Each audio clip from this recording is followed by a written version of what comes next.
literally just got home from the Canadian Retile Expo. And it was crazy in Toronto. And I kind of had some stuff kind of pre-ordered and put aside for me. And the best part about going to these expos is you see all these incredibly passionate people. It's a very, very wonderful community of passionate people. And a lot of them are so sharing and grateful of sharing all that knowledge and everything. And some exceptional animals. I think I got to show you guys some of the incredible stuff that I brought home this trip. Let's take a peek. I've got a project that I'm working on with my daughter, Riley, and we're both really, really excited. And I've got a dear friend in Madison, Wisconsin, Megan McGuire, who's helping me out. And we're setting up a bunch of cool stuff in the background, and we're going to unveil that for you guys later. But part and parcel of that is I needed to start acquiring certain things. Not just things that I was looking for, but things that we needed to be able to do what we needed to do. But one of those things today was to really acquire certain plants that we were looking for. And the people over at Species Begonia, they've been at our show before. Boy, did they bring in some incredible stuff for me. I don't remember the names of all of them, but they're a little bit rough right now because they got tossed around a lot. But I know that the plants will bounce back without any issue. You know, some incredible begonias. These all need really fairly high humidity. This is the one that kind of got hit the roughest. Really unique textures and so forth. But I had to put these, as soon as I got home, unpack them even before doing this. I had to just kind of get them into the humidity chamber. But absolutely incredible. And the piece de resistance is this one here. Begonia ferox. It's one that I've been after for a couple of years.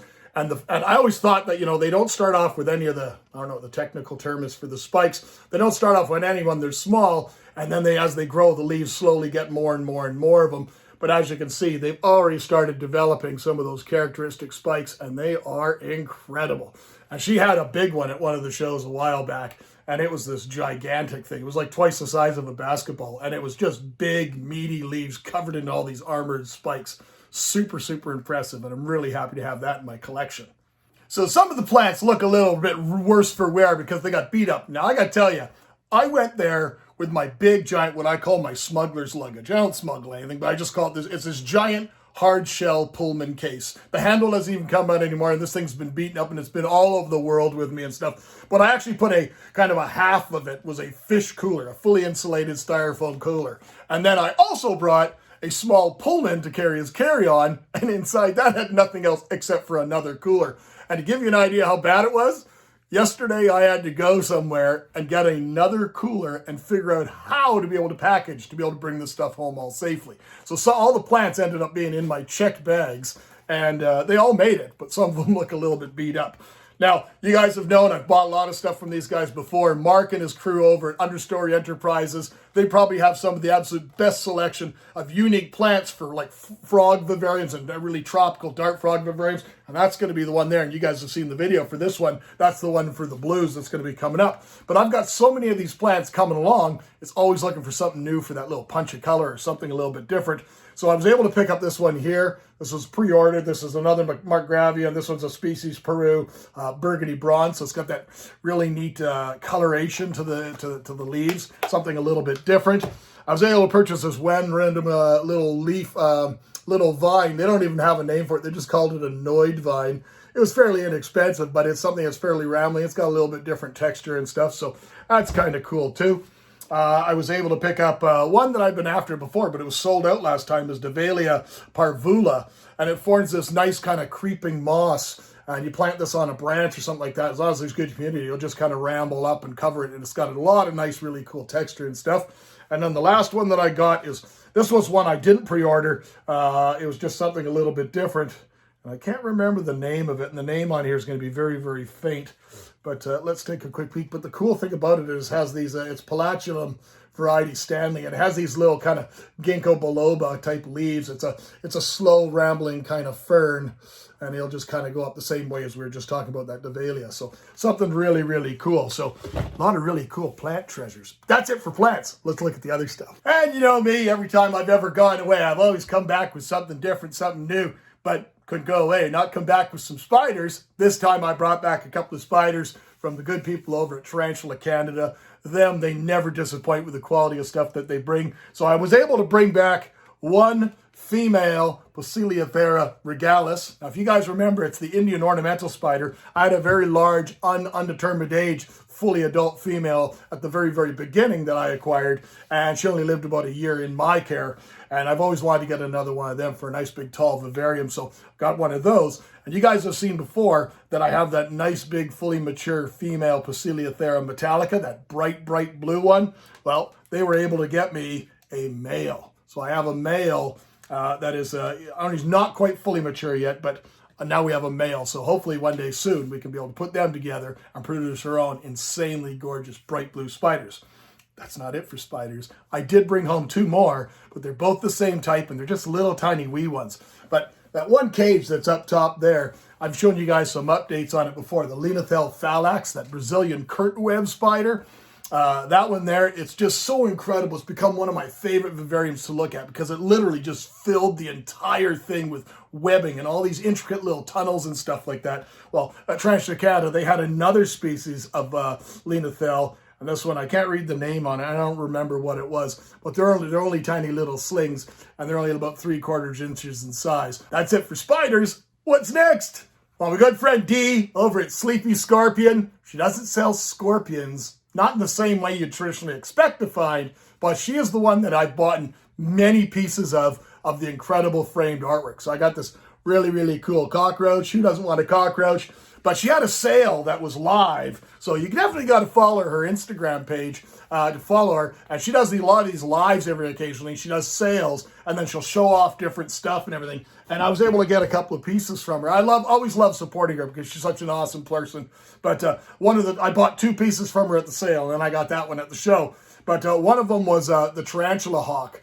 The Tarantula hawk, this is that wasp that basically lays its eggs in a tarantula's carapace, and then the eggs hatch inside the body of the tarantula, and the nutrition of killing the tarantula is what feeds the wasp offspring. And I just thought it'd be something really, really cool to add to the collection. It's got all the description and everything to it, so I think that's pretty awesome. But you guys know my love affair with anything avian, birds. I got the best thing ever. It's a bird. It's my own pet bird. Perfect type of pet bird. Well, I guess it's not the best pet bird. I guess the best pet bird was something that you can put on the barbecue. This one's already clearly been prepared, but cool little finch and a little tiny thing. I think that's absolutely awesome. So go check him out, Sleepy Scorpion on Instagram, and let him know that Big sent you. Still got more stuff. Got a whole bunch more stuff here. I got to show you guys. What do you want to see next? I don't even know. Maybe we should just stop and you guys should go in the comments and tell me what you want to see next. What do you think that's left? I don't even know. We got plants. We got dead bugs. We got spiders. What else are we going to have? I don't know. Let's take a peek. All right. This was something that I was super, super, super stoked about. How stoked was I? That was like 3 super stokes. So I'm really, really excited about getting some of these. I finally met the man himself, probably without question, in my opinion, the single best high-end isopod breeder in Canada, and he's probably like in 1, 2, 3 in North America. He is an exceptionally detailed-oriented keeper. He finds out he's got that incredible passion for figuring not just isopods, but all sorts of different types of inverts. And he finds out, he plays with them, he tries to figure out the pieces of puzzles and put them together. And he's one of those people that's definitely at the forefront. The person in question is Jeremiah Toole. We talked back and forth, and we've never actually ever met. But he came and met us in a parking lot, and he brought me some incredible isopods. And I can't thank him enough for some of the incredible stuff this brought me. So what did we get, Biggs? So we got some Marylinella tricolor. I have these, but my culture took a beating when we had it drying out. Marylinellas are isopods that come from the areas of like Vietnam, and they're fairly wet forest animals. So they need a lot more moisture than some of the other isopods. But my culture kind of went into decline, so I was able to get some new ones to kind of bolster my colony, and I'm very excited to have them. What's the next one here? This one here, I only have one of, and I was excited to get it. This is an isopod that was in that $45, $50 range for a long period of time, and now they've dropped down dramatically. The isopod in question is the cappuccino isopods, and he sent me like 25 of them, so I'm super, super stoked to get some incredible animals. That's another one of them. Now, I only ordered one other type of isopod, but I'm holding 2 containers. So the other isopod that I ordered, the one that I was most excited about, and I finally have them in my collection now, is the ember bees. It's a species of isopod that I've honestly never ever had, but they are one that I've always wanted. They were always kind of just out of my range of what I thought I would be, what I was willing to pay for them. But I got some from Jeremiah. Very, very fair pricing. Exceptional guy to work with. He ships Canada-wide. And trust me, he is, without question, in my opinion, the absolute best. Everything that I've ever bought from him in the past has been absolutely A1. Now, to give you an idea how cool this guy was, he also brought me another isopod. Now, you'd think that if a guy like this that deals in all these really, really high-end isopods, he's got other stuff as well. But you'd think, you know, if I'm going to bring the guy another isopod, I'm going to send him something a little bit lesser, right? No, he brought me probably, without question, one of his most expensive isopods, and he brought me a culture of 10 of them as a gift. I'm absolutely blown away when he told me about this in the parking lot. So in this culture here, I have Merilunella Diablo, and they are absolutely stunning. Do you think we're done? We're almost done. Not really done. I have one more group of animals to show you. 2 species of animals. One was a total impulse purchase yesterday. This wasn't even at the expo, just kind of caught my eye. And the other one was probably, without question, the thing I was most excited to see because we desperately wanted them. So let's get a quick peek and see what else we got. I did an impulse buy. Something you should never, ever do. Something I'm completely unprepared for, but we have everything here we need so we can throw it together fairly quickly. But I was able to get this incredibly unique lizard that I'm sure I've seen pictures of it somewhere, but it just kind of caught my eye. It has 2 really unique features that I love about it. There it is here. Not really showing you well there, but I brought home 2 pair of them, and I don't know if there's a way I can get them that you guys can see them, but there you can see them kind of a little bit there. Now the thing that's really cool that caught my eye first was the appearance of them is very, very similar. They got this neat kind of like a patterning, very similar to tokay geckos, which you guys know is one of my absolute favorites, and we always have had them. But they don't get anywhere as big. That's a full-grown adult. And I brought home, as I say, 2 pairs. There's a male and female here and a male and female here, and they're fairly communal, so they're all going to go together anyways.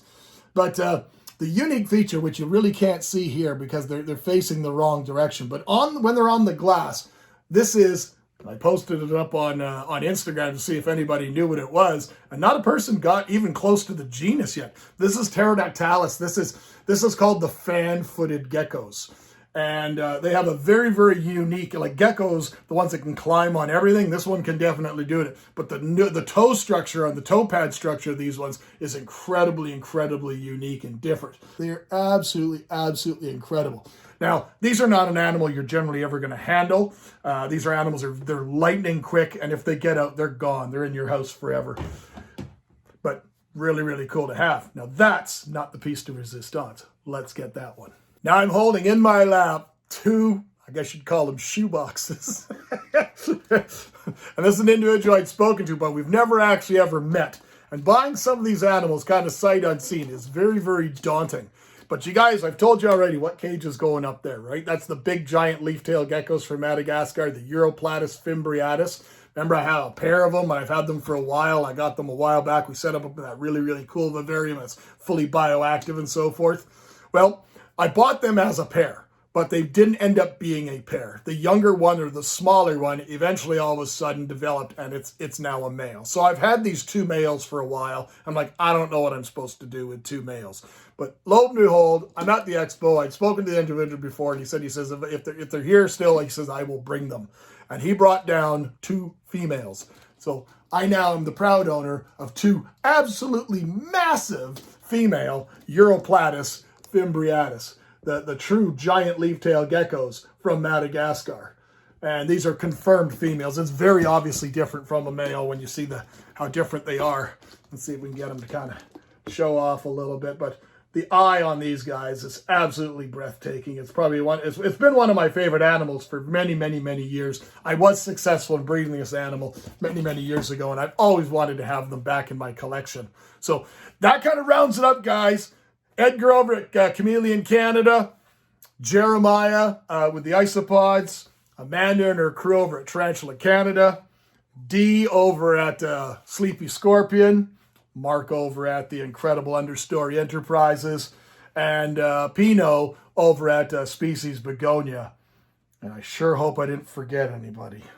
But wow, what an expo. What an absolute haul. And it was absolutely terrifying to get this stuff all home. But if you ever try to do it yourself, I brought these in my carry-on.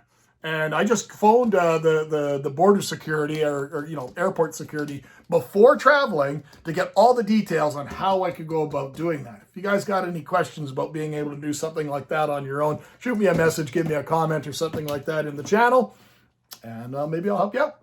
All right, my friends, that's enough for it. I got to get all these guys settled. So thank you very much, my friends. Biggs will be back. It's going to be a little bit sporadic for a little while right now, but I promise you, we're coming back with a ton of footage, and we're going to be doing some big things. Thanks for watching, my friends. Take care.